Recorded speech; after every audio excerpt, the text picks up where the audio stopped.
Жақынғы bir ay içinde men sizden öte çuçuğa жеткізе тұрған ырыңызды ұқтым. Ақ үйге, көк үйге, чоңдарға дегендей да. Не себептен ырдадыңыз аны? Же чыдабай кеттіңіз бе? Неден улам шықты бұл?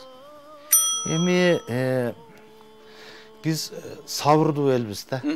Кыргыз калкын кээ бирөөлөр айтып атат. Булар мындай бир сырттан байкоо жүргүзгөн айрым мамлекеттер, айрым байкоочулар, айрым эл аралык эксперттик топтор, саясий серепчилер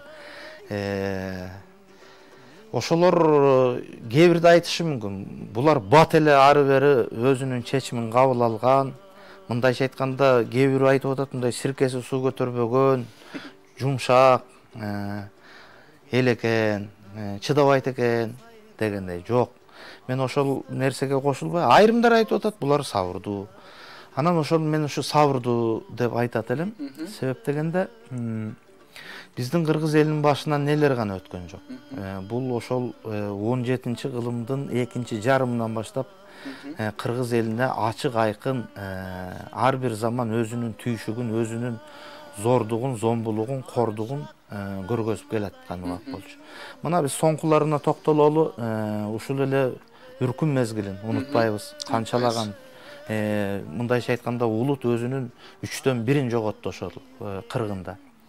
Ата журтун мекенин таштап кеткен күн болду. Ошентсе да кайра түптөлүп алып, мындайча айтканда кулалысын куш кылып, курамасын журт кылып кошуп улап келди. Адан кийин апат ачарчылыкты көрдү. Мындайча айтканда ачкадан кырылып жок боло турган мезгилде ошондо дагы кыргыз элинин айрым бир мыкты эр азамат чыныгы чыган уулдарынын аркасында, ошолордун деминин аркасында жанада кыргыз элинин өзү акылдуу, сапаттуу, сабырдуу эл экенине бир далилин көргөзүп, кармап ал тургай бүгүнкү күндө ачык, бул тарыхты эч ким тана албайт. Жеке кыргыз эмес, кыргыз, казак, эгиз элди бирдей ачкачылыктан алып калган учурубуз болду. Ошол эле учурда ошонун башында албетте бир мындай бир чечкиндүү, мыкты, эрки бар, сөзү бар адамдар турган үчүн. Ошол ачыгын эле айталы, ошо кайрылуумда бардыр, Жусуп Абдрахмановдун түздөн-түз эрдиги менен. Ушундай нерселер болду. Улуттун, мамлекеттиктин түптөлүшүнө кошкон салымы. Тилекке каршы ал адамдар бул кырчындай кезинде өзүнүн каны жанын берип өтүп кетти. Анан кийин муну жеңдикпи? Адан кийин согуш апатын 41-жылы башталган ушул дүйнөлүк согушта өзүнүн эр азаматтары менен активдүүлүгүн көргөзө алган элге айланды. Азыр биз эмне болду? Ал нерседен. Мына мен ошого келетем. Анан ошондон кийин мул апатты көрдүк, башканы көрдүк, 50-жылдардын каатчылык мезгилин көрдүк. Андан кийин Советтер Союзунун жакшы жактары, терс жактарын бирдей аралаш көрүп, албетте элдин карды ток башкасы жетиштүү болгону менен коммунисттик доордагы кандайдыр бир деңгээлде бизди мындайда бир кезде жанагы далай сөздөр айтылган. Белгилүү эле жазуучубуз, чоң залкарыбыз Төлөгөн Касымбеков айткан. Башканы айтпай эле жазуучулар жанагы ээси самолет менен учуп кетип аэропортто улуп калган иттей болуп калдык деп. Ошо сыңарындай бүткүл кан жаныбызды, башкача айтканда биздин койлордун саны 22 миллионго жетип, кыргыз эт менен, жүн менен Кыргызстан Совет өкмөтүнө өз салымын кошуп атат, экономикабыз дүркүрөп өстү деген 80-жылдарды алганда, ошондой болуп отуруп туруп, ал күтүүсүздөн канабайран болуп аягындай бир жоголду. Ошол кезде бизге баягы азчылыгыбызга, башкабызга карап, чынын айталы колун созо койгон, анте койгон, минте койгон мамлекетте өзгөчө бир маани бербейген, же кыргызды өссүн деген бардыгы дос боло деле алган жок. Башка болду. Мун менен биз 90-жылдарда азапты да өткөрдүк. Бирок качандыр мындай караган кезде биздин бир гана бир эмебиз калды да, улуу нерсебиз. Бул ата бабабыздын мурастап кеткен өзүнүн каны жаны менен, көз жашы менен ошондой мурастап кеткен керемет жер калды бизге. Керемет не бир мынакей айтып атабыз ушул күндө. Не бир эч бир дүйнөдө жок бир керемет жердин ээсибиз. Ошондой бир асыл мурастарды, руханий дөөлөттү, материалдык дөөлөттү бирдей алып келаткан кыргыз калкы мурастады бизге. Ошондой муунду түздү. Ошондой муунду тарбиялап берди ата-бабабыз. Бирок эгемендик жылдан бери ошону туура пайдаландыкпы, туура эмес пайдаландыкпы, бул жерде талаш суроолор өтө көп болду. Соңку кезде биз эмне менен атыбыз чыкты? Мына эми ачык айткан сөздүн ыйлагандын көзү жаман, айткан сөзү жаман дешер. Бирок бизде дайыма бул деген коррупцияга баткан өлкө. Мына бул сырттан уккан сөздөрүбүз. Жоголуп бараткан улуттарга кирет. Тынчтык жок, стабилдүүлүк жок.